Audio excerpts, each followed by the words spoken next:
Halo semuanya, perkenalkan nama saya adalah Clarissa Hyacinta. Saya dari kelas 11-6. Kali ini saya akan menjelaskan tentang pendapatan nasional.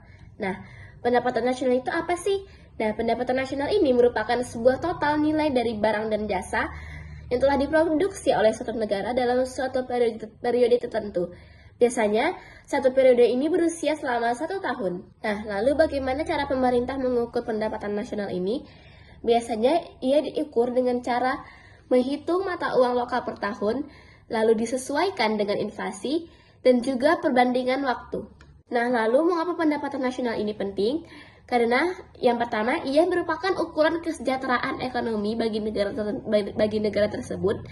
Yang kedua, ia merupakan dasar kebijakan publik. Yang ketiga, ia merupakan indikator lapangan pekerjaan. Yang keempat, ia merupakan perbandingan internasional. Nah, lalu bagaimana cara menghitung pendapatan nasional ini? Ia memiliki 3 pendekatan. Yang pertama ada pendekatan produksi. Ia dihitung dengan cara menjumlahkan nilai tambah setiap sektor seperti pertanian, industri, dan juga jasa hingga mencapai total nasionalnya. Nah, yang kedua ada pendekatan pengeluaran.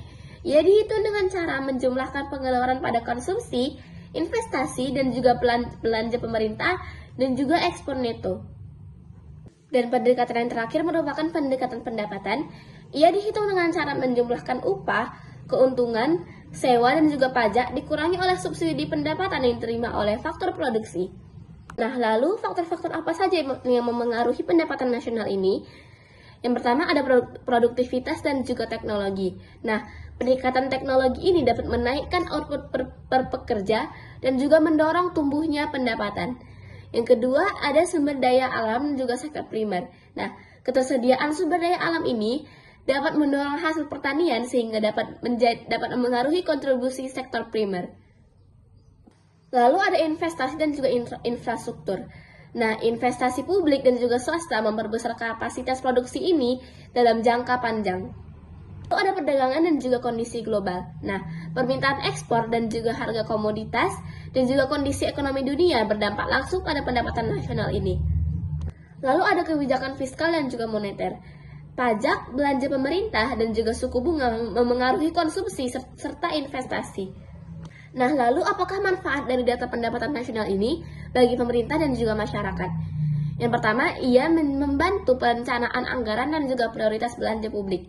Nah, yang kedua, ia menjadi evaluasi efektivitas kebijakan ekonomi. Yang ketiga, ia membantu mengidentifikasi sektor yang perlu dukungan ataupun restrukturisasi. Yang keempat, ia merupakan informasi untuk investor dan juga pasar modal. Lalu untuk masyarakat, angka-angka ini membantu untuk memahami prospek lapangan kerja, tingkat upah, dan kapasitas negara dalam menyediakan layanan publik seperti kesehatan dan juga pendidikan. Kesimpulannya, pendapatan nasional merupakan alat utama untuk menilai ukuran ekonomi, merancang kebijakan, dan membandingkan performa antar negara. Namun, untuk memahami kesejahteraan, sebenarnya dibutuhkan data pelengkap, seperti distribusi pendapatan, kualitas hidup, dan juga akses layanan. Gunakan angka ini sebagai titik awal dan bukan sebagai cerita lengkap karena pendapatan nasional masih butuh faktor-faktor lainnya untuk menghitung seberapa sejahtera negara ini. Sekian, terima kasih. Sampai jumpa.